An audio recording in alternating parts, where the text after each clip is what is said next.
They stopped the delivery room clock before they stopped her bleeding. The second hand froze mid-tick plastic, clicking once sharp as a gunshot in the white-tiled room, and no one bothered to start it again. Linda Harper lay on the table, beneath surgical lights, so bright they erased shadows. 54 years old. Skin pale, lips dry, breath shallow. Her hands were strapped loosely at her sides, not for restraint, but because someone had forgotten to unbuckle them after the last contraction surge. Sweat ran from her hairline into her ears. The smell of antiseptic mixed with iron. Blood. Too much of it. The nurse at her left kept counting under her breath.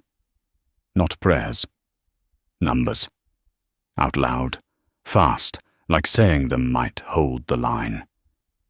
Across the room, Richard Harper stood near the sink sleeves, rolled to his elbows, staring at his hands as if they belonged to someone else.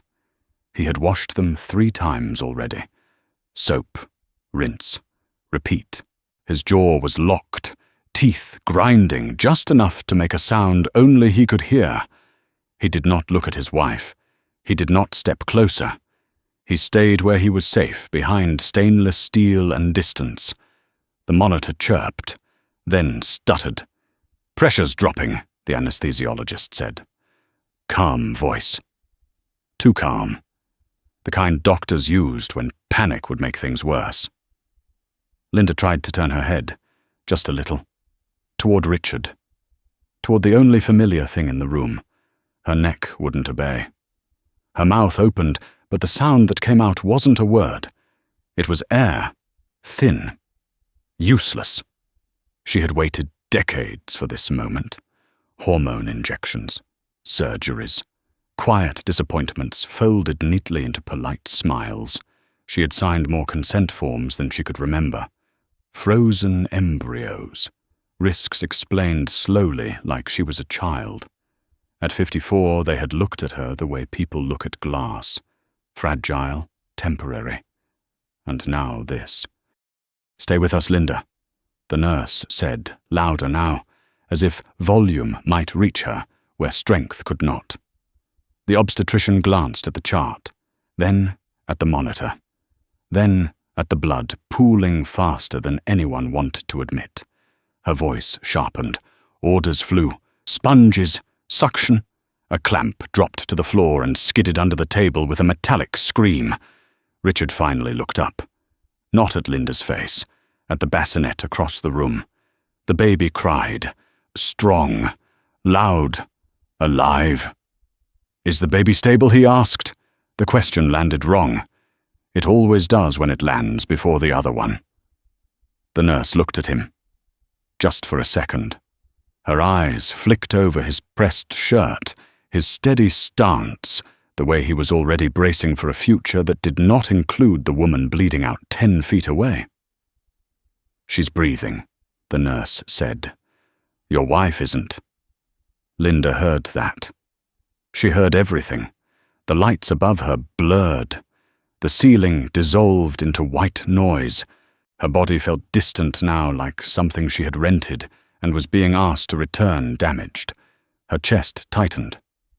Not fear. Something colder. Betrayal, maybe. Or clarity. She thought of the will she had rewritten 6 months earlier. Quietly. Methodically. The lawyer had raised an eyebrow when she insisted on video documentation witnesses' contingencies. Linda had smiled then, a small smile, the kind people underestimate. Another alarm sounded. Faster, urgent, massive hemorrhage, someone said. "We're losing her." Richard took a step back, not toward the table, away from it. The obstetrician pressed hard against Linda's abdomen. Blood soaked the sheet. The nurse swore under her breath. Someone called for another unit, another pair of hands, another minute they did not have. Linda felt the pressure, the pain, then something else, a sudden quiet inside her chest, like a door closing gently instead of slamming.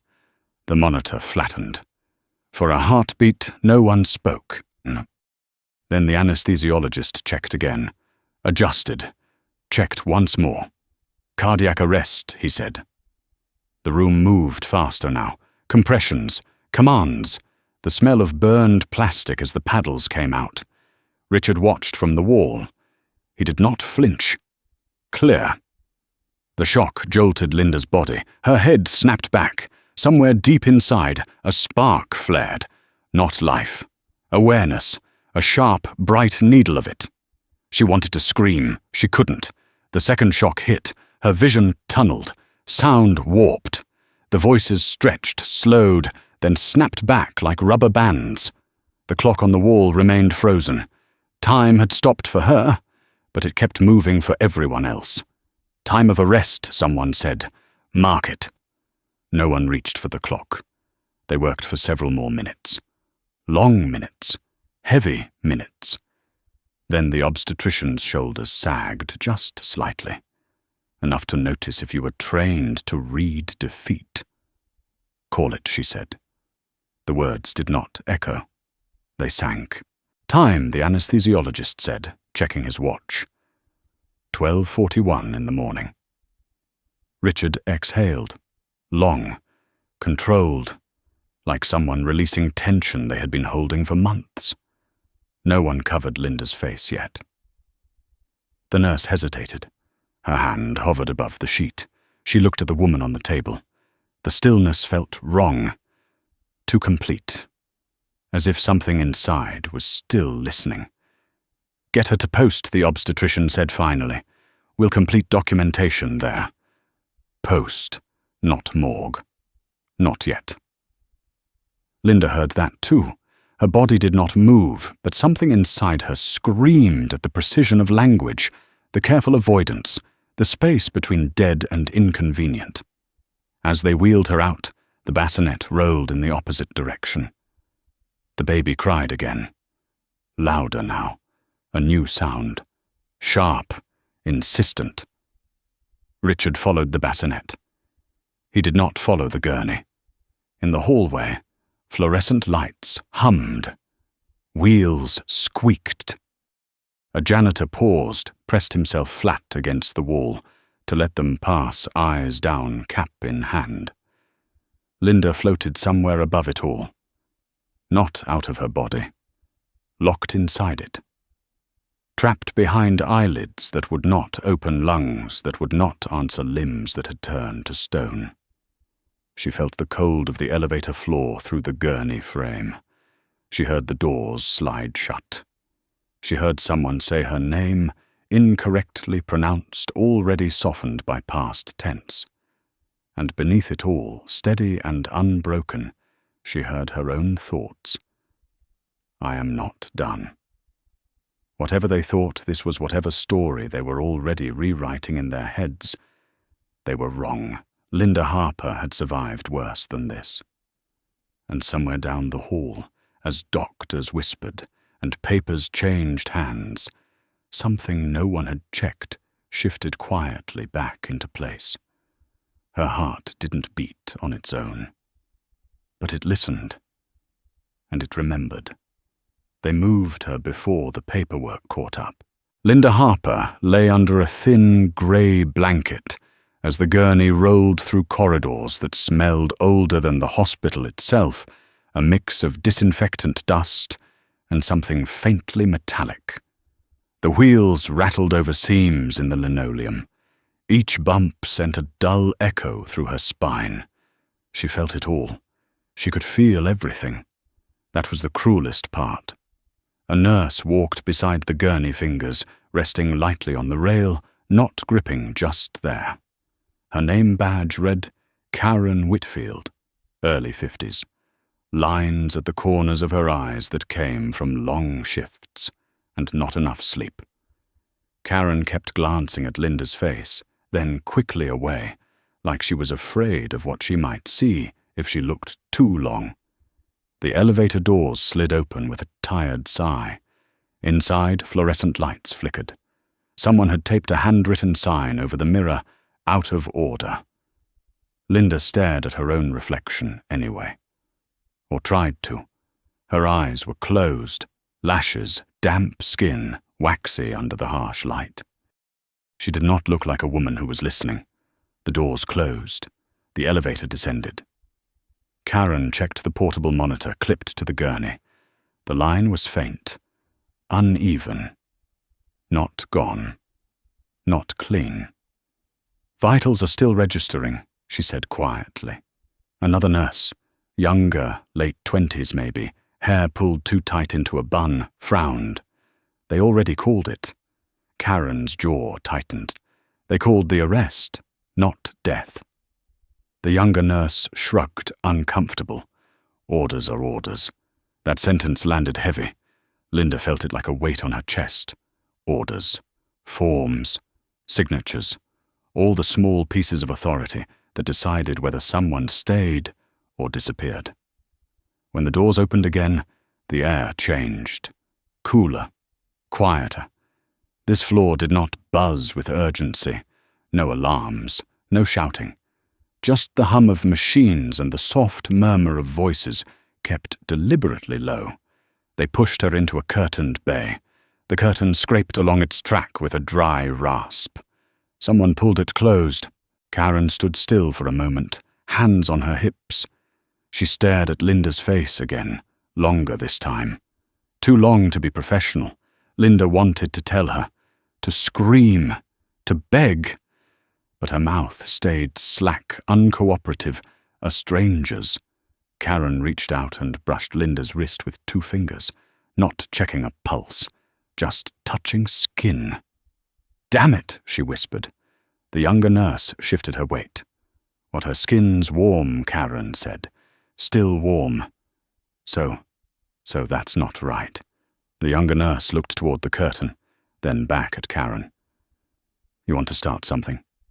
Karen didn't answer. She adjusted the blanket instead. Smoothed it. A small, careful gesture, like tucking in a child who might wake. "Log her as transferred," Karen said finally. "I'll finish the rest." The younger nurse hesitated, then nodded. She turned toward the computer terminal, fingers already moving, grateful to retreat into procedure. Linda listened to the keyboard clicks. Each keystroke felt final, permanent.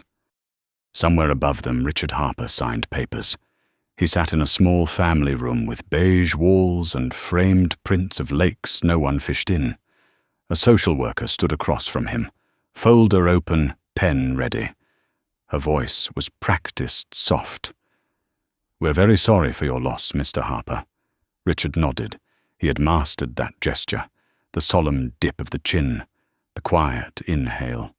He clasped his hands together in his lap, fingers interlaced steady. "What happens now?" he asked. The social worker explained. Options, arrangements, terms like remains and release. Richard listened without interrupting, eyes focused on a spot just past her shoulder. When she finished, he nodded again. "And my daughter?" he asked. "She's stable," the social worker said. "In the nursery." He exhaled. This time it sounded like relief. "I'd like my mother informed," he said. "She'll want to handle things." Of course she would. Eleanor Harper arrived an hour later, coat buttoned tight, despite the warmth, silver hair perfectly set. 84 years old and still sharp enough to cut glass. She didn't cry. She did not ask how Linda had been at the end. She asked questions that mattered to her. Was there a DNR, she asked. No, the social worker said. Eleanor's lips pressed together. Unfortunate. She took Richard's hand, squeezed it once firm. You did everything you could. He did not contradict her. Downstairs, Karen returned alone. The younger nurse had moved on. The curtain was still drawn. Linda lay exactly as she had been left. Karen checked the monitor again. The line wavered. Small. Persistent. She swallowed, looked around. Then, deliberately, she leaned close to Linda's ear. If you can hear me, she said softly, you need to do something. Anything. Linda screamed inside her skull. She pushed. She focused on one finger, the smallest one, her right hand. Nothing happened. Karen straightened, disappointment flickering across her face. She sighed, rubbed her temples, then reached for the chart. She paused. Something was wrong. Not medically, logistically. Linda Harper's file was thick, too thick. Addendums, legal notes, a bright yellow tab marked Advance Directives. Karen pulled it out. The document was dated 6 months earlier. Not old, not outdated. Signed, notarized, witnessed. Karen read faster. Her breath shortened. If I am incapacitated, it said no decisions regarding life support, guardianship or custody may be made without the presence of my legal counsel or my designated representative. The name listed was not Richard Harper. It was Daniel Reeves. Karen frowned. She knew the name. Everyone in the county knew it. Daniel Reeves did not specialize in family law. He specialized in corporate governance, trusts, power, the kind that moved quietly and crushed slowly. Why would Linda Harper need him? Karen flipped the page. Custody provisions, financial contingencies, a clause about disclosure of medical information. Karen's pulse quickened. This was not the paperwork of a woman who expected to die quietly. She glanced at Linda again, at the stillness, at the closed eyes. You knew, Karen murmured. Upstairs, Eleanor sat beside the nursery window watching the baby sleep.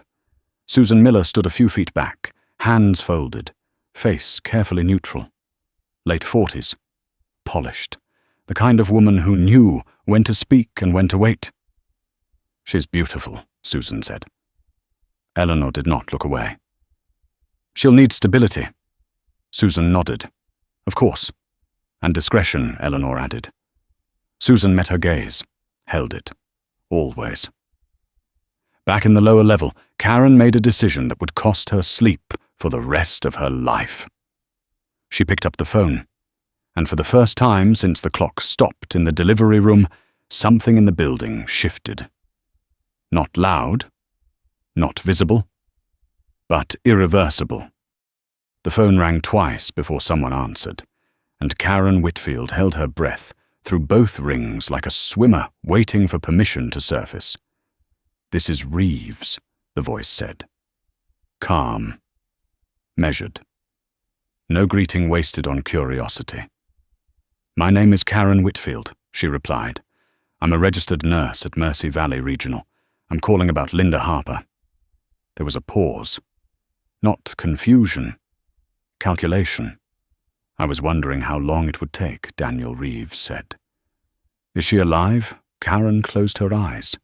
"Yes, but barely. And officially, no." Another pause. Longer this time. "Where is she right now?" he asked. "Post-operative holding, lower level. They're treating her like a body that hasn't been filed yet."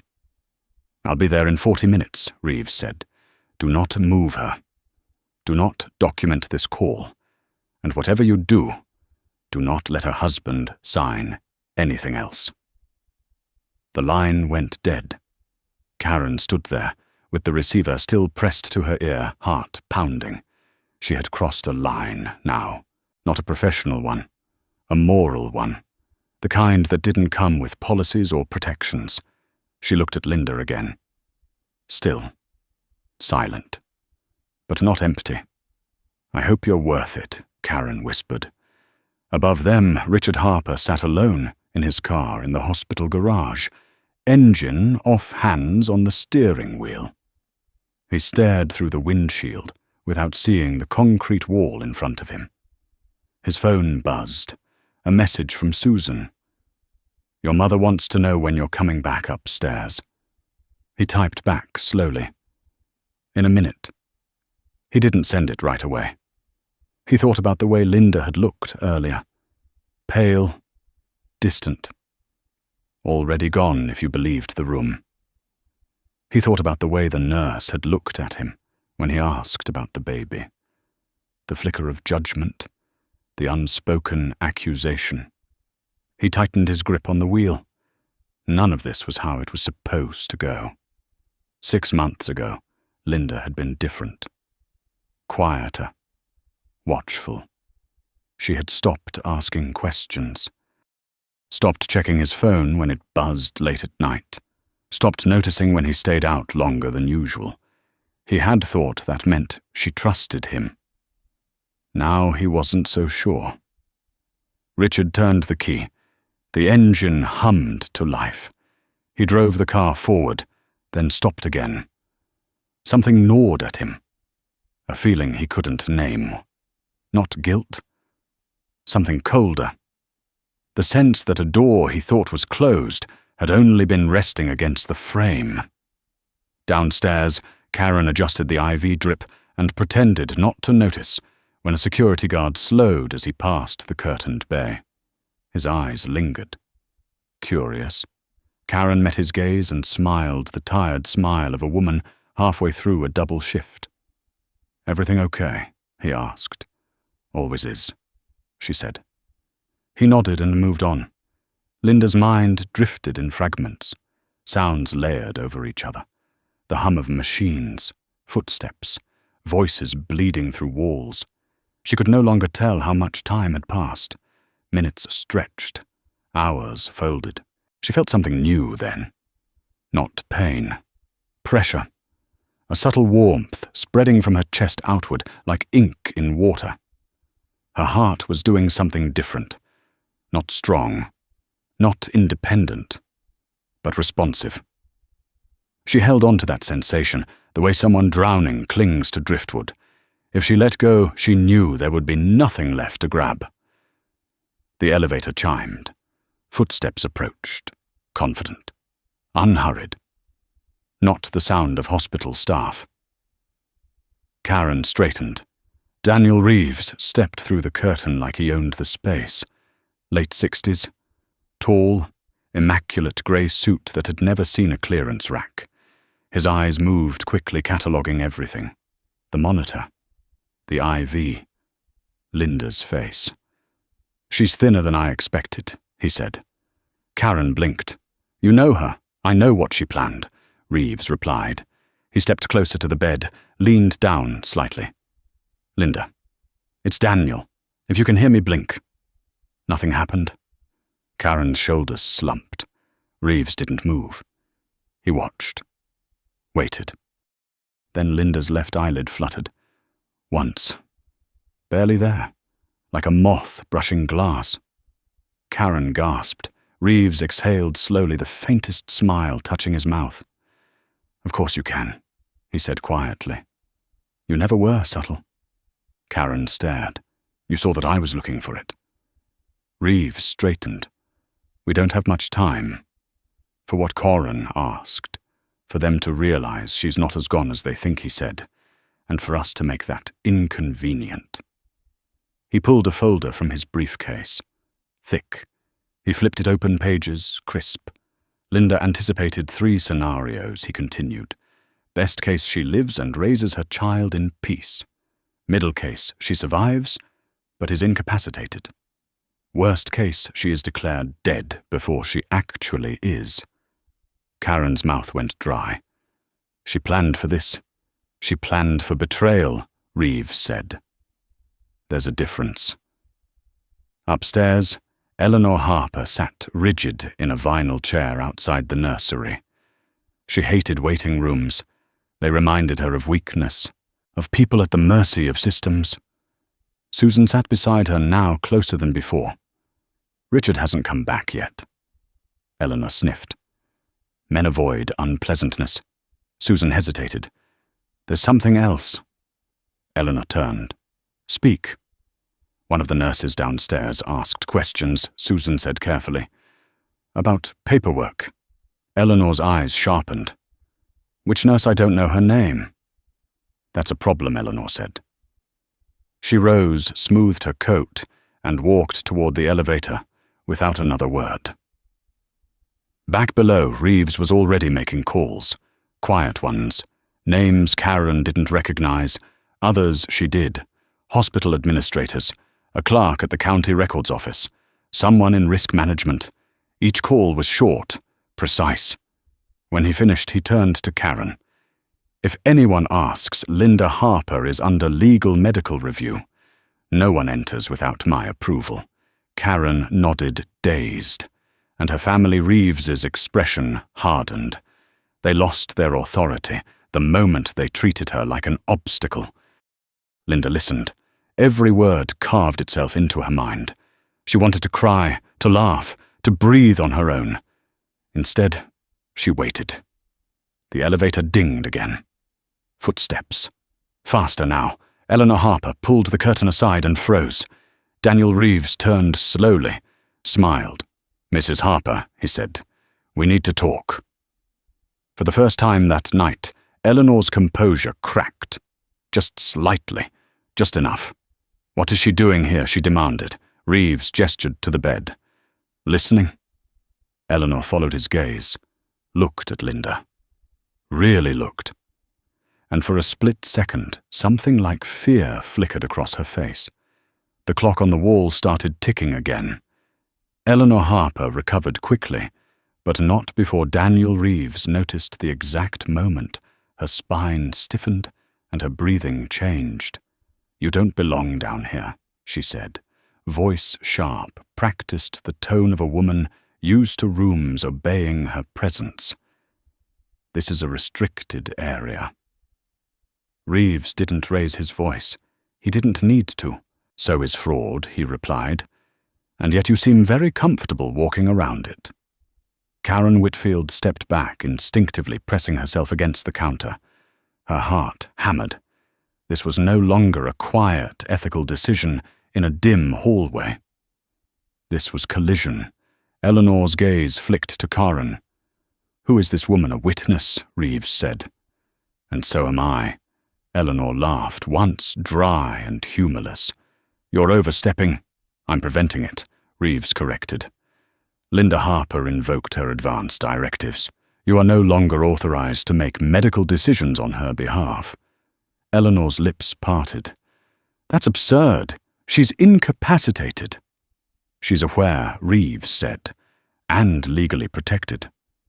Eleanor turned to the bed, to Linda. Her eyes scanned Linda's face, searching for confirmation, denial, anything. Linda's eyelids did not move. Her chest rose and fell shallowly. She looked exactly as helpless as Eleanor needed her to be.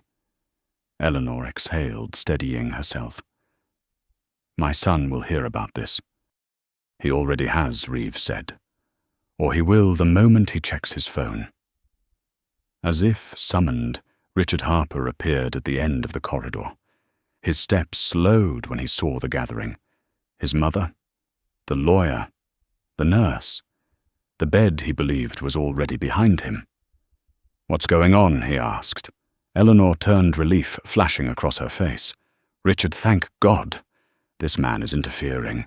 He's trying to claim authority over Linda's care." Richard looked at Reeves.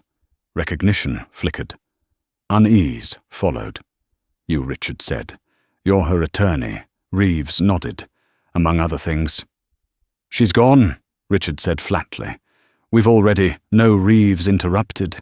"You haven't." Richard's jaw tightened. "We followed procedure." "You followed convenience," Reeves said. Linda followed preparation. Richard stepped closer to the bed.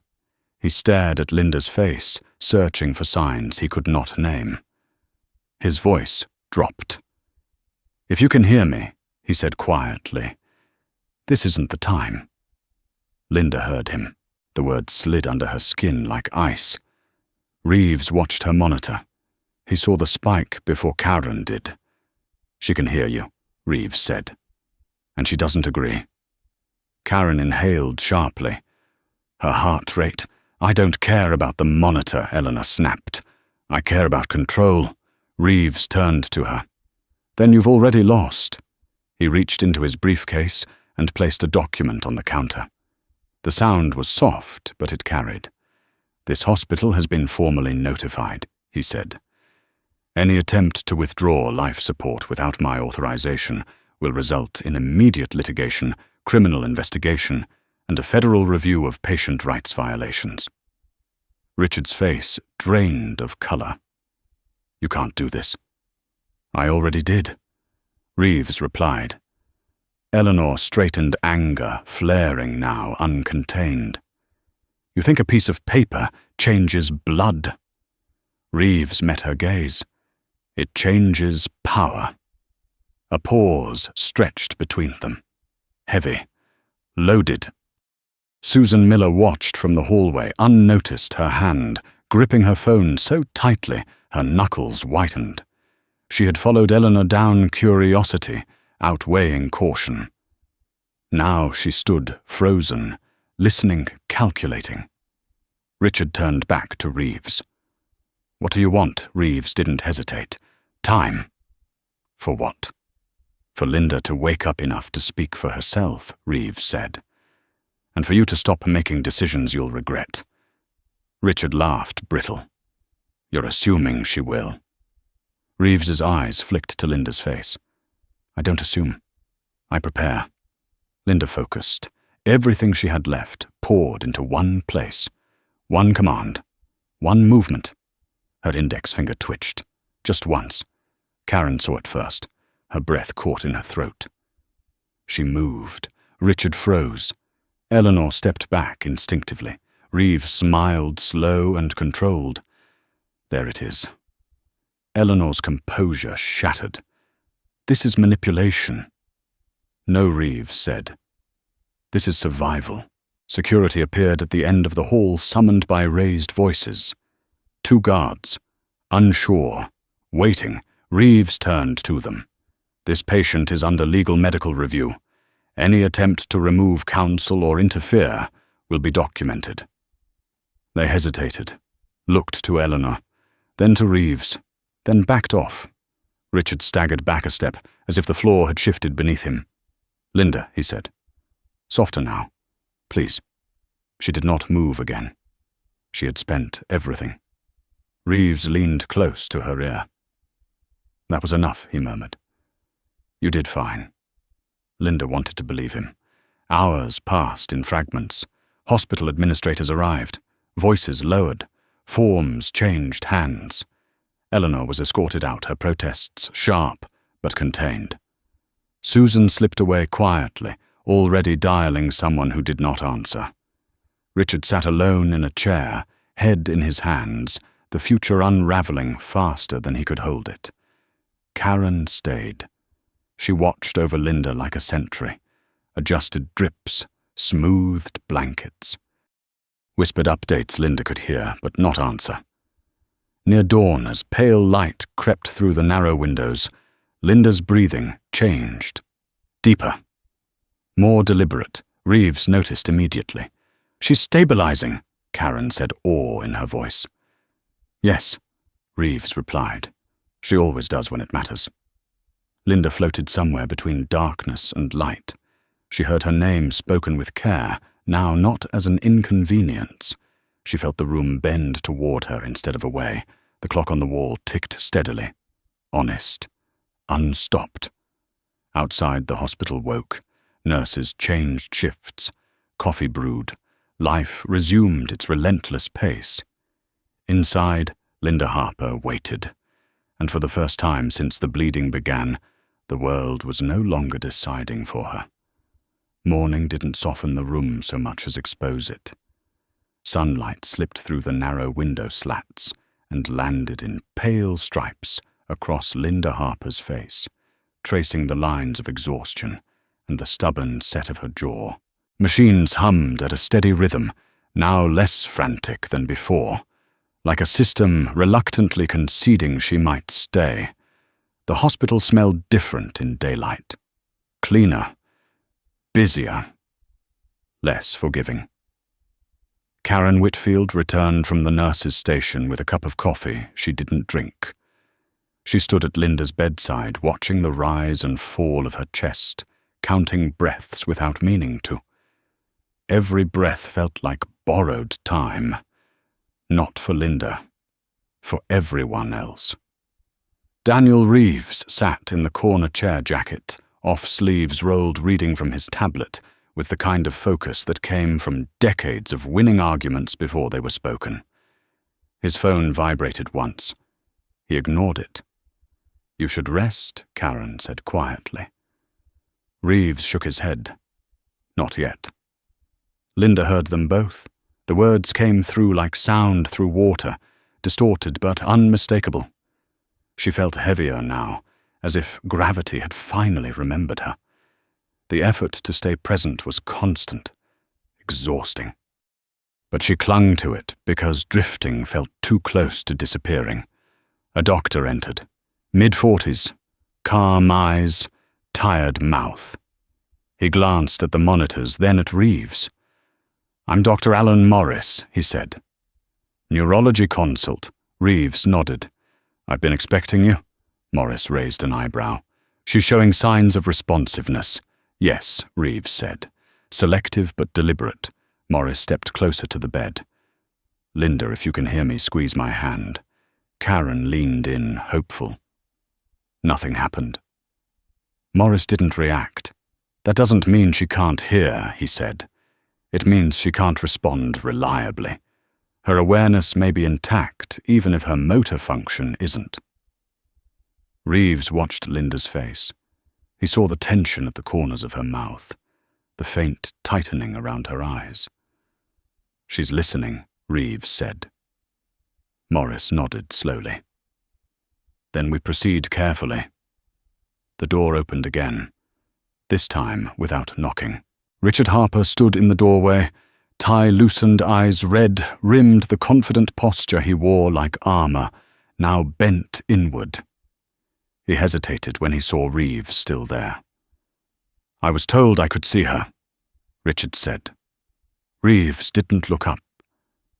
"You were told you could request permission." Richard's jaw tightened. "She's my wife." "She's my client," Reeves replied, "and currently she cannot consent to conversations that place her under emotional stress." Richard laughed softly. "You think I'm the threat I know you are," Reeves said. Richard stepped inside anyway. Karen moved instinctively, placing herself between him and the bed. "She can hear," Karen said. "You should be careful what you say." Richard looked at Linda. Really looked this time. Her stillness no longer looked like absence. It looked like restraint. "I never wanted this," he said. His voice cracked. "I didn't plan for things to go this far." Linda felt something flare inside her. Not anger, recognition. This was not a confession. It was positioning. Reeves closed his tablet. "Intent is irrelevant," he said. "Outcome is what courts care about." Richard's eyes flicked to him. "You're enjoying this?" "No," Reeves said. "I'm preventing a second mistake." Richard swallowed. "Eleanor doesn't understand limits. That much is obvious," Reeves replied. Richard stepped closer to the bed. Karen didn't stop him this time. She watched Linda's monitor instead. "Linda," Richard said softly. "If you wake up, things don't have to be like this." The heart rate spiked. Sharp, immediate. Karen's breath caught. "She's responding." Reeves stood. "That's enough." Richard recoiled as if struck. "You can't keep me away from my own wife." Reeves met his gaze. "Watch me." Richard backed toward the door, hands raised, palms open. "I'll leave." "But this isn't over." "No," Reeves said. "It's beginning." Richard left without another word. Silence settled back into the room, thicker than before. Linda drifted, but she did not fall. She hovered in a space where thoughts came easier than movement. She thought of her daughter upstairs, the weight of her body, the warmth she had barely felt before being pulled away. She thought of the other life she sensed, distant but real, like a light behind fog. She focused on that. Hours passed. Nurses rotated. Paperwork multiplied. Reeves spoke in low tones with administrators who suddenly treated him with careful respect. The hospital shifted around Linda, adjusting its posture. By afternoon, something changed.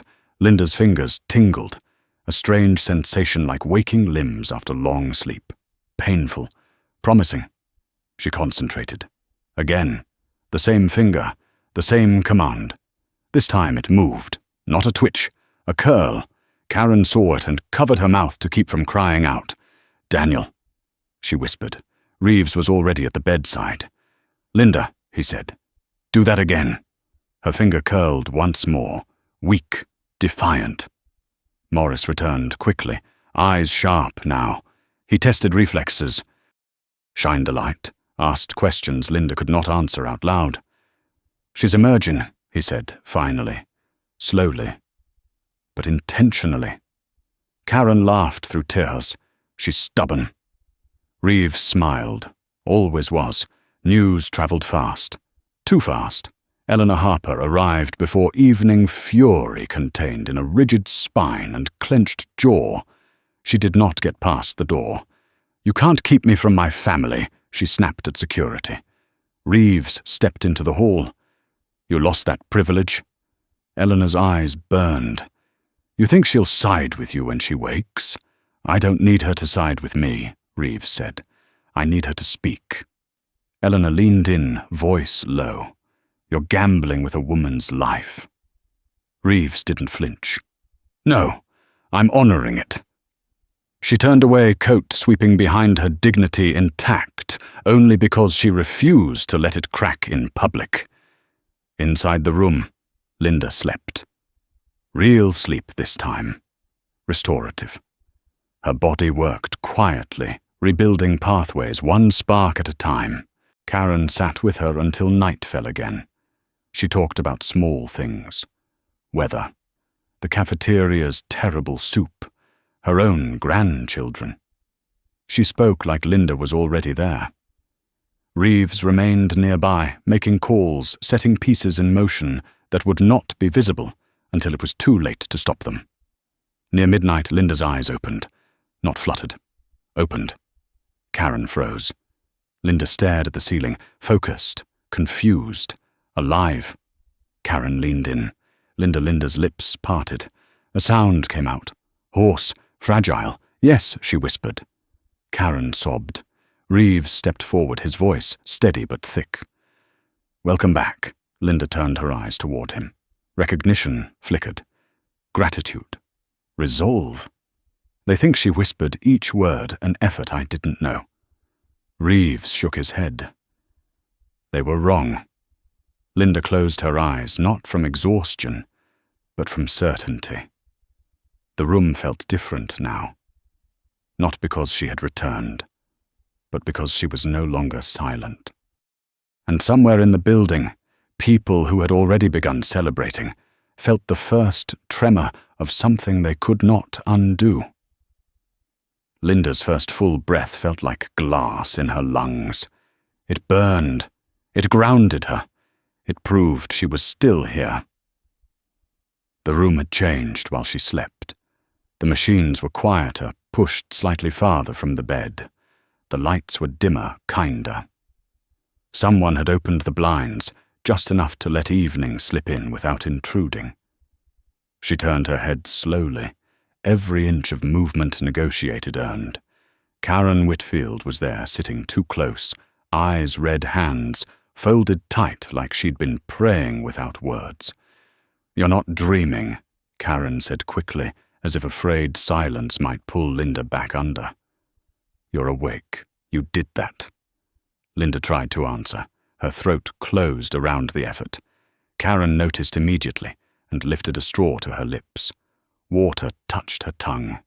Cool. Real. She swallowed. It hurt. She smiled anyway. Daniel Reeves stood near the window phone, pressed to his ear, voice low-controlled. "No press. Not yet. And if anyone leaks, I will know who." He ended the call and turned toward the bed. His expression softened, but only slightly. He never wasted emotion. "You scared the hell out of them," he said. Linda's voice came out rough but steady. "They scared me first." Karen laughed quietly, wiping her face. "That's an understatement." Linda closed her eyes for a moment, not from fatigue, but from memory. The words came back fast now. Too fast. The delivery room, The clock stopping.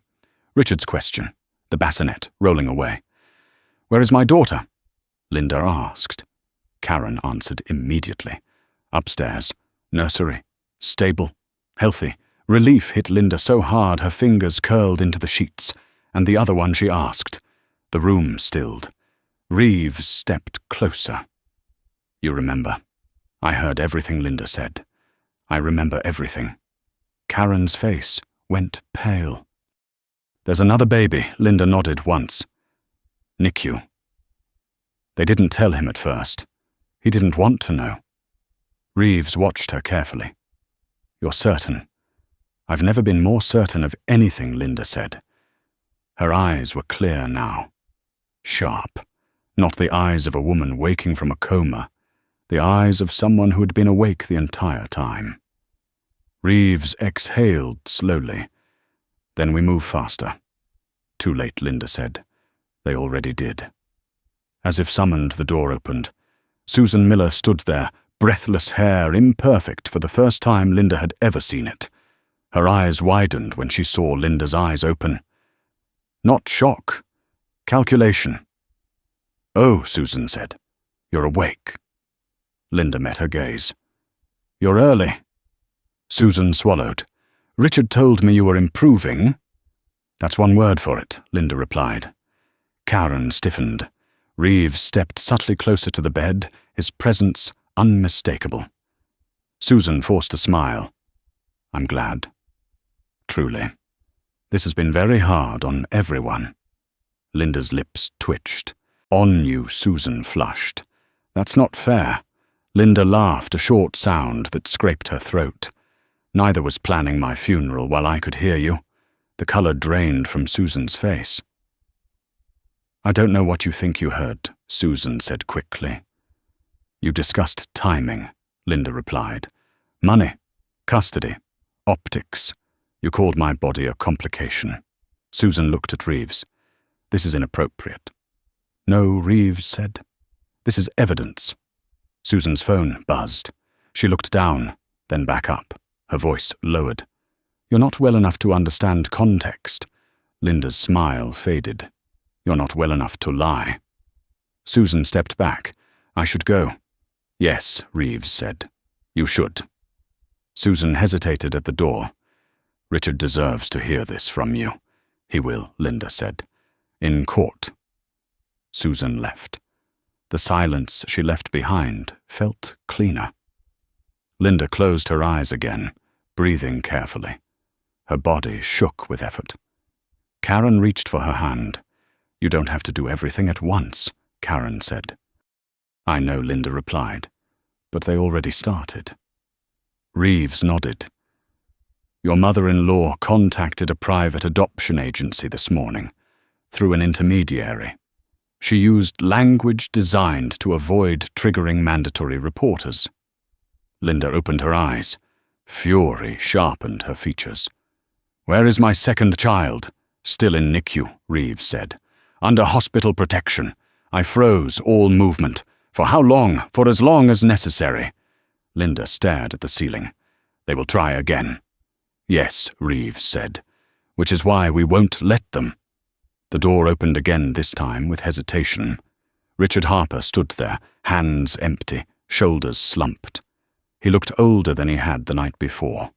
Smaller. Linda looked at him without blinking.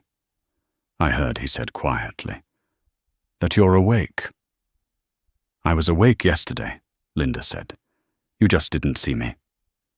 He stepped inside. Karen moved, but Linda lifted a finger. Not strength. Permission. Richard stopped at the foot of the bed. He looked at her like someone standing at the edge of a cliff, unsure whether to jump or retreat. "I never thought it would come to this," he said. "You planned for it," Linda replied. "That's worse." He shook his head. "My mother pushed. Susan complicated things." Linda's eyes hardened. "You chose." He flinched. "I was scared," Richard said. "The bills, the risks. 2 babies at our age." "Don't," Linda said. Her voice was quiet now. "Dangerous. Do not turn my children into excuses." He swallowed. I didn't sell anyone. You intended to, Linda replied. And intent matters. Reeves stepped forward. This conversation is over. Richard looked at him. You're enjoying this? No. Reeves said. I'm documenting it. Richard's shoulders sagged. What do you want? Linda answered herself. The truth. In writing. Signed. Today. Richard's eyes widened. That would destroy us. Linda nodded. Yes. Silence stretched. Outside monitors beeped. A cart rolled past. Life continued indifferent. I'll talk to my lawyer, Richard said finally. You already have, Reeves replied. He's waiting. Richard looked at Linda one last time. I loved you. Linda held his gaze. You loved the version of me you thought would stay quiet. He left. Night settled in again, slower this time. Linda drifted in and out, but she did not disappear. Each time she opened her eyes, the room was still there. Karen still there. Reeves still working. Near dawn, a nurse from NICU came in quietly. Mrs. Harper, she said gently, your second daughter is stable. Would you like to see her when you're ready? Linda closed her eyes. Tears slid down her temples, unrestrained. Yes, she whispered. I would. Reeves watched her carefully. He had built empires on timing, on leverage, on pressure. But this was different. This was a woman who had been buried alive and had clawed her way back without screaming. And the people who thought they had already won had no idea how much of the game was left. Outside the hospital, the city stirred. Phones buzzed. Emails waited unread. Plans made in confidence began to rot at the edges. Linda Harper rested, gathering strength, not just to stand, but to finish what she had started. They had mistaken her silence for absence. They would not make that mistake again. The NICU smelled different from the rest of the hospital cleaner, and sharper, like caution distilled into air. Linda Harper was wheeled in slowly. Every turn announced, every movement negotiated. Her body was still fragile, wrapped in blankets and wires, but her eyes were steady, awake, tracking. The nurse walked beside her, explaining each step as if Linda were not just a patient, but a witness reclaiming evidence. Behind them, Daniel Reeves followed at a measured distance. He carried nothing in his hands, but everything in his head. The first incubator held her second daughter. So small, smaller than memory had prepared her for. Skin, translucent chest rising in quick, determined breaths. A knit cap rested too loosely on her head, slipping down one ear. Linda felt something in her chest tighten, then break open. There you are, she whispered.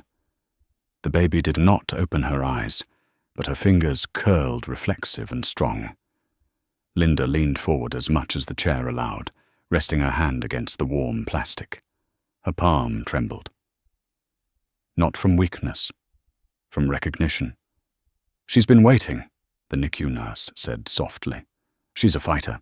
Linda swallowed. She had no choice. The nurse smiled. Neither did you. Reeves watched Linda's reflection in the incubator glass. He had seen power before. Real power. It rarely looked like this. Quiet. Shaking. Unavoidable. They filed paperwork yesterday, Reeves said. Your mother-in-law's intermediary. Private adoption. No names. No signatures yet. Linda did not look away from her daughter. They moved fast. They always do when they think no one's watching, Reeves replied. Linda's jaw set. Cancel it! Already did, Reeves said, and flagged it. Linda closed her eyes. Good. A pause. Heavy. Loaded with what came next. I want them all in one room, Linda said. Reeves raised an eyebrow. Today? Yes. You're barely sitting upright. Linda turned her head toward him. I sat upright while they planned to erase me. Reeves considered her for a moment, then nodded. I'll arrange it. Word travelled faster than Eleanor Harper expected. She arrived that afternoon, coat immaculate, posture, rigid eyes, sharp with indignation barely contained. She was accompanied by a man Linda did not recognize. Late 50s, narrow smile, lawyer energy, defensive. Richard arrived separately, alone. Susan did not come. They gathered in a small consultation room off the ICU. Beige walls, a round table, no windows, a room designed to contain conflict, not resolve it. Linda was wheeled in last. The room shifted when she entered. Not dramatically, subtly. Like gravity recalibrating, Eleanor's eyes flicked to the chair, then to Linda's face. Her breath caught. Just once. Well, Eleanor said, this is unexpected. Linda met her gaze. So was hearing you discuss selling my child. Eleanor's mouth tightened. You misunderstand. No, Linda said. I heard you clearly. The lawyer cleared his throat. Mrs. Harper, my client, Reeves, raised a hand. Not you. Silence followed. Thick. Pressurized. Richard stared at the table. Eleanor straightened. Her voice sharpened. You were not in a condition to interpret. I was aware. Linda interrupted. Which makes this simple. Eleanor laughed. Simple. You're fragile. You need help. You cannot manage 2 infants in your condition. Linda leaned forward slightly. It cost her effort. She did it anyway. You don't get to decide what I can manage. You lost that privilege the moment you stopped seeing me as human. Richard looked up sharply. That's not fair. Linda turned to him. Neither was asking about the baby before asking if I was alive. He flinched. Eleanor slammed her hand on the table. This is enough. Reeves finally spoke. Mrs. Harper, you attempted to initiate an illegal private adoption using false pretenses while the biological mother was alive and incapacitated. That is not a misunderstanding. That is a felony. The lawyer stiffened. There was no exchange of money. Intent, Reeves said calmly, is enough. Eleanor's composure cracked. You think you've won? Reeves smiled faintly. No, I think you've lost. Linda inhaled slowly. This meeting isn't about punishment. It's about boundaries. She looked at Richard. You will sign a statement. Today. Acknowledging what you heard, what you intended, what you failed to stop. Richard's head snapped up. Linda, you will sign, she continued, or I will speak in open court. Eleanor laughed bitterly. You wouldn't? Linda's eyes did not waver. I will. The room went quiet. Richard looked between them. His hands trembled. If I do this, you don't get to bargain, Linda said. You already did. With my life. Reeves slid a document across the table. It's prepared. Richard stared at it for a long time. Then he reached for the pen. Eleanor stood abruptly. If you do this, you're finished, Richard signed. The sound of pen on paper was loud in the small room. Final. Eleanor sank back into her chair, the air leaving her in a controlled exhale. You're making a mistake. Linda leaned back, exhausted, but upright. No, I'm correcting one. The meeting ended quietly. No shouting, no victory speeches, just the sound of doors opening and closing, people leaving with less than they arrived with. That night, Linda was moved to a private room. Karen came in with fresh blankets and news she could barely contain. Social services opened a formal case. Child protection, financial review, everything. Linda nodded. Good. And your parents, Karen added. They're on their way. They thought you were gone. Linda closed her eyes. A tear slid free. I know. Reeves stood near the window phone, pressed to his ear again. Yes. Tomorrow. First thing. No delays. He ended the call and turned. Press has started asking questions. Linda looked at him. Let them. Reeves studied her. Are you sure? Yes, she said. I was invisible when I was quiet. Outside the hospital, lights glowed against the dark. Somewhere in the building, a nurse sang softly to a newborn. Somewhere else, Eleanor Harper sat alone, realizing for the first time that control could be taken, not just inherited. Linda Harper rested, but her mind stayed sharp. The story had already started spreading. Not the one they planned, the one she survived, and the people who had celebrated too early were about to learn the cost of mistaking silence for surrender. The first reporter arrived before breakfast. He waited in the lobby with a paper cup of coffee and a patience that came from chasing court filings for 30 years. When the elevator doors opened and Linda Harper was wheeled through the corridor toward imaging, he didn't rush her. He watched. He took notes. He noticed the way administrators flanked her now, the way nurses moved with careful precision, the way a lawyer in a grey suit never left her side. By noon there were 3 more. Daniel Reeves stood between Linda and the doorway, like a structural beam, calm, unyielding. "No interviews," he said. "Not yet." Linda listened from the bed, eyes open, hands resting on the blanket. She felt stronger today. Not healed. Stronger. The difference mattered. "Let one in," she said. Reeves turned. "Linda won," she repeated. "On my terms." The reporter was ushered into the room alone. Mid-60s, press badge worn smooth. He introduced himself and asked permission before sitting.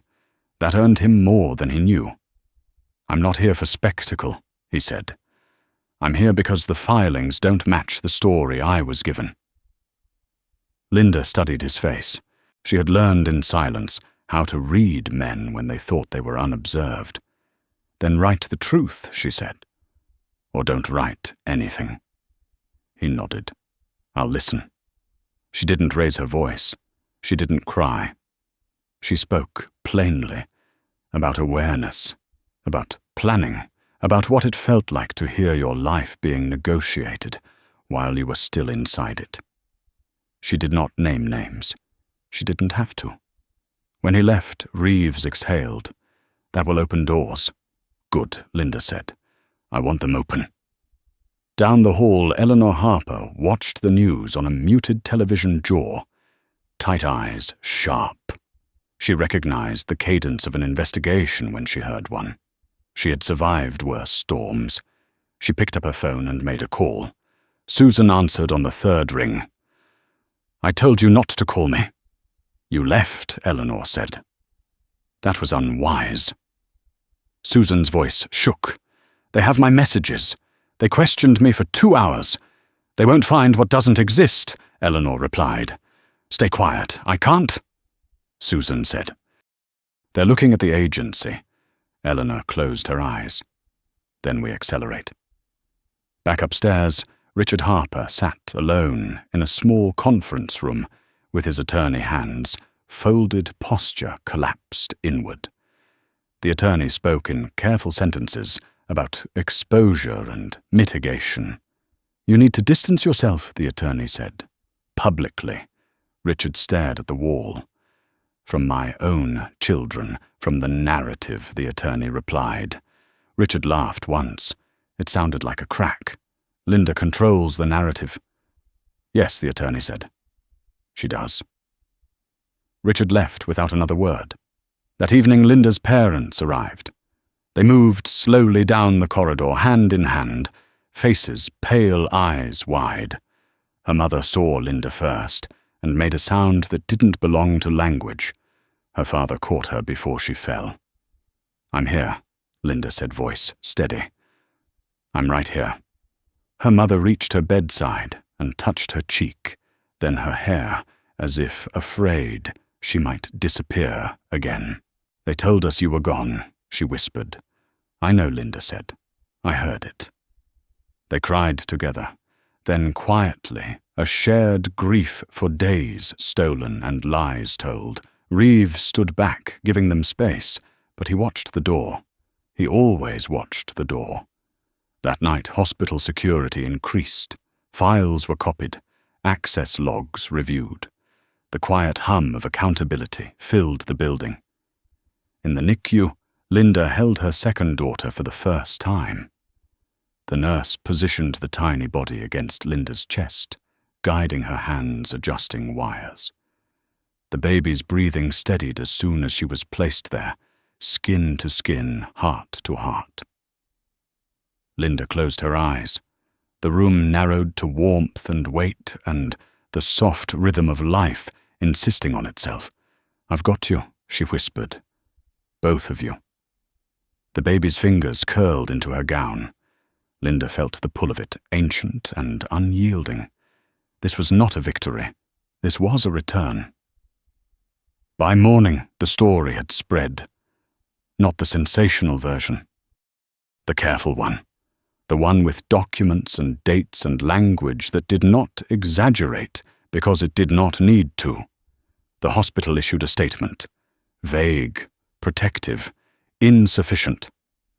Eleanor watched the coverage from her living room, tea-untouched hands folded tightly.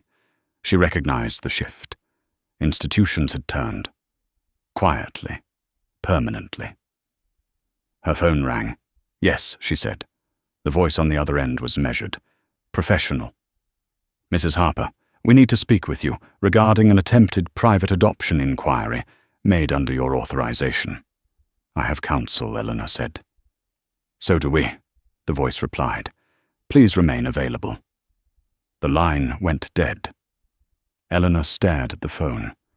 For the first time in years, she felt something she could not command. Across town, Susan sat in her car, forehead pressed to the steering wheel phone, buzzing with messages she did not answer. The future she had rehearsed no longer recognized her. In the hospital, Linda slept deeply, her daughters close her parents nearby, Karen checking vitals with a softness that had replaced fear. Reeves stepped out into the hallway and made another call. "Yes," he said. "Today." By afternoon, subpoenas were issued, financial accounts flagged. The adoption intermediary suspended operations pending investigation. No arrests yet. That would come later. This was the slow grind of consequence, the kind that did not announce itself with sirens. Linda woke to the sound of her own name spoken on television. She watched calmly as a reporter explained patient rights hospital obligations, the legal grey space between incapacity and erasure. She did not smile. She did not flinch. "They're listening," Karen said quietly. Linda nodded. "They should." Reeves entered the room, expression unreadable. "There's pressure," he said. "To settle. To contain." Linda met his gaze. "I don't settle for being alive." He smiled then, just slightly. "No, you don't." Outside, the hospital buzzed with attention it had never wanted. Inside, a woman once mistaken for silence prepared to speak again, and the people who had celebrated too early began to understand that survival was not the end of the story. It was the beginning of accountability. The first warrant arrived quietly folded into a manila envelope and handed to hospital administration with signatures that carried weight far beyond the building. Daniel Reeves read it once, then passed it to Linda without comment. She took her time, eyes moving steadily across the page. Financial review, communications records, third-party intermediaries, language precise enough to feel surgical. "They're finally naming things," Linda said. "They're tracing them," Reeves replied. "Naming comes later. Richard Harper learned about the warrant from his attorney, not the news. He sat in a leather chair that suddenly felt too soft, listening to words like exposure and liability and cooperation. The attorney spoke in careful tones, the kind meant to preserve options while quietly narrowing them. "You should consider a statement," the attorney said. "Limited. Controlled." Richard rubbed his face. "Anything I say helps her." "Yes," the attorney said. "That's the point." Richard laughed hollow. She always was better at planning. Across town, Eleanor Harper paced her living room, phone pressed to her ear, voice clipped. "You assured me this was discreet." The voice on the other end did not apologize. It explained. Investigators had patterns, they followed money, they noticed timing. The intermediary had already begun cooperating. Eleanor hung up without saying goodbye. She stared at the framed photos lining her mantel. Family holidays, milestones, carefully curated proof of stability. She lifted one frame and turned it face down. Back at the hospital, Linda sat upright for longer stretches now. Physical therapy began in earnest. Each step was a negotiation with pain, but she welcomed it. Pain meant presence. Karen walked beside her as she shuffled down the hallway, counting softly. "One more," she said. "Just one more." Linda took it. Her leg shook. She smiled anyway.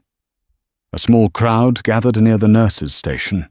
Not gawkers, administrators, risk management, faces that had learned to look attentive when consequences arrived. Mrs. Harper, one of them, said. "We'd like to discuss next steps," Linda nodded, "with my counsel present." Reeves stepped in without being asked, always. They talked in a glass-walled room where nothing could be overheard, but everything could be seen. The administrator spoke about reviews and policies and corrective actions. Linda listened. She asked questions that cut through abstraction. "Who signed off on restricting my parents' access?" she asked. The administrator hesitated. The attending physician deferred to family. "Which family?" Linda asked. The hesitation stretched. Reeves leaned back. "Write it down," he said. "You'll remember better later." That afternoon, Linda's parents took turns holding both babies. The first daughter slept heavily unbothered.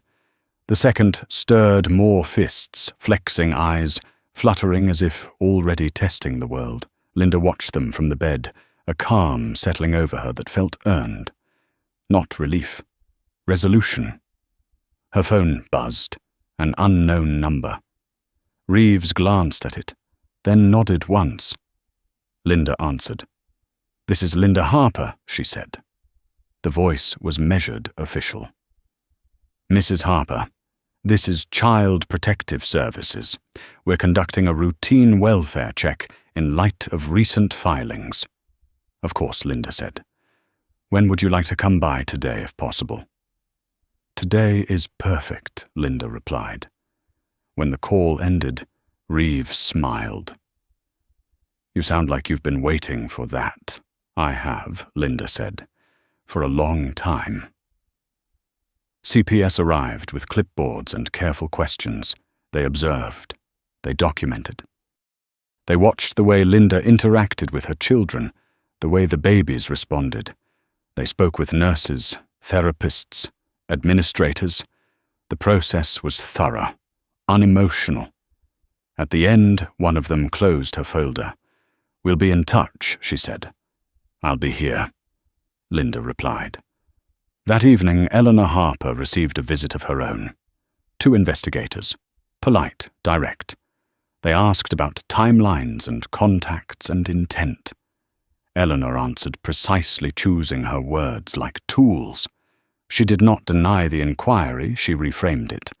"You're misunderstanding concern for initiative," she said. One investigator nodded, writing. The other asked about money. Eleanor's pen stilled. Susan Miller did not answer her phone that night. She sat at her kitchen table, documents spread out, rehearsing explanations she did not believe. When the knock came, she jumped. The officer spoke calmly. "We have questions." Susan closed her eyes. Back at the hospital, Richard requested a meeting. He sat across from Linda in the same consultation room as before. No lawyer this time, just him. Smaller than she remembered. Or maybe she was standing taller. "I'm cooperating," he said. "Fully." Linda nodded. "Good. They're asking about the agency," he continued. "About my mother." "I know," Linda said. He swallowed. "I want to see my daughters." Linda studied him. She searched his face for something she could use. Something true. "Not today," she said. His shoulders slumped. When it's safe," Linda replied. "For them." He nodded, accepting the boundary like a verdict. "I never meant to hurt you." Linda leaned back. Intent doesn't heal impact. He stood, paused, then left, without argument. By morning, headlines had shifted. Less speculation, more confirmation. Documents leaked, not by Linda, by processes that no longer protected the wrong people. Reeves reviewed them with quiet satisfaction. "They're aligning." Linda watched the news without emotion. They always do. Eventually. The hospital announced an internal audit, a temporary suspension, training initiatives, words designed to signal accountability without admitting fault. Linda noted them, filed them away. Karen brought coffee and news from the floor. "They're talking about you," she said. "Not like before," how Linda asked. "Like someone who didn't disappear," Karen replied. Linda smiled. "Good." That afternoon, CPS returned with a supervisor. They confirmed what Linda already knew. Full custody, no restrictions, continued monitoring, standard language, powerful outcome. Reeves closed his notebook. "That settles one front." "How many are left?" Linda asked. "Fewer than yesterday," Reeves said. Eleanor Harper watched the sunset from her window, the day closing around her like a door she could not reopen. She picked up the phone, then set it down again. Some calls no longer changed anything. Susan Miller signed a cooperation agreement before midnight. Richard Harper emptied his office box by box as colleagues avoided his eyes. In a quiet hospital room, Linda Harper held both daughters, one on each arm, the weight of them anchoring her to the present. She breathed evenly. She listened to the steady hum of machines and the softer sound of life settling into place. The reckoning had begun, not with a shout, but with a paper trail that led unbroken back to intent. And Linda once declared, finished, prepared for the part she would play next, not as a patient or a symbol, but as the author of what came after. The courtroom smelled faintly of old wood and disinfectant, a place where time slowed and words mattered more than volume. Linda Harper walked in on her own feet. Not quickly. Not dramatically. Each step was deliberate, measured, earned. The murmurs followed her anyway, a low ripple moving across the gallery, as people recognized the woman who was not supposed to be here. Not standing. Not breathing. Not holding her future in her own hands. Daniel Reeves took his seat beside her without ceremony. He didn't look around. He didn't need to.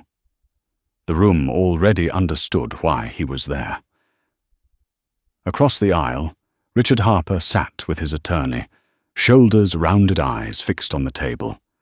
2 rows behind him, Eleanor Harper sat upright, expression controlled, chin lifted in practiced defiance. Susan Miller was not present. Her chair remained empty, a quiet acknowledgement of deals made behind closed doors. The judge entered. Everyone stood. Everyone sat. The proceedings moved without theatrics. No grand speeches, no raised voices. Evidence spoke in clean lines. Documents, timelines, recorded statements, financial transfers that did not explain themselves away. Linda listened without flinching as her own words were read back to her spoken months earlier in a body that could not move. The clarity of them surprised even her. There was no doubt in the record. Only intent, only consequence. When it was her turn to speak, the courtroom stilled. Linda rose slowly. She did not look at Richard. She did not look at Eleanor. She looked at the judge. "I was conscious," she said. Her voice was steady. I was aware. I heard plans being made about my body, my children, my absence. I did not consent to any of it. No embellishment, no accusation, beyond fact. I survived, she continued, not because of luck, but because I prepared. I trusted myself when something felt wrong, even when I could not move to prove it. She paused. The silence held. This case is not about revenge, Linda said. It's about boundaries. About what happens when people decide another human being is inconvenient. She sat. The rest unfolded, as process always does. Methodical. Relentless. Eleanor's composure cracked under questioning that did not raise its voice. Richard's cooperation weighed heavily against him, not as redemption, but as confirmation. Susan's absence spoke louder than her testimony ever could have. Sentences were handed down. Not dramatic. Definitive. Eleanor Harper was removed from any guardianship consideration, barred from contact, pending further review, her financial dealings placed under supervision. Richard Harper lost custodial rights, his role reduced to monitored visitation contingent on compliance that would take years to earn. Charges related to attempted coercion and fraudulent representation moved forward without ceremony. No one applauded. Outside the courthouse cameras waited. Linda did not stop. She did not wave. She walked past them, flanked by her parents, Reeves, a few steps behind. The air felt different out here. Lighter. Not because the past was gone, but because it no longer pressed against her chest. Weeks passed. Linda moved slowly at first, then with confidence. Physical therapy turned into routine. Routine turned into strength. Her daughters grew quickly, one always reaching the other, always watching. They slept better when Linda sang to them, a low, steady sound that carried certainty instead of fear. The hospital implemented changes quietly. New protocols, new oversight. Names were not mentioned publicly, but systems shifted. That was enough. Linda declined interviews that wanted spectacle. She accepted the ones that wanted clarity. She spoke about patient rights, about preparation, about listening to instincts, even when the world tells you to be polite instead. Her story traveled farther than she expected. Letters arrived, emails, messages from people who had felt invisible in rooms that decided for them. Linda read them in the evenings, one daughter asleep on her chest, the other curled against her arm. She kept the advance directives binder on a shelf in her living room, not hidden, not sacred, just present. A reminder that survival is not passive. Daniel Reeves stepped back when his work was done. He always did. Power, he believed, should know when to leave. Karen Whitfield visited once then became part of the rhythm of Linda's new life. They laughed more now. Quiet laughter. The kind that doesn't need to announce itself. On a clear afternoon, Linda sat in the park, watching her daughters crawl clumsily across the grass, fingers clutching at sunlight and fallen leaves. Parents nearby glanced at her, then looked again, recognition flickering. Some smiled, some nodded. No one asked questions. Linda breathed in, breathed out. She had been declared finished once, written out of her own story by people who mistook stillness for weakness. They were wrong. She was still here, still choosing, still speaking. If this story stayed with you, if it reminded you that silence does not mean surrender and preparation is a form of strength, show your support by hitting like, subscribe for more stories like this, and comment 3 words that matter to you. Stay strong always.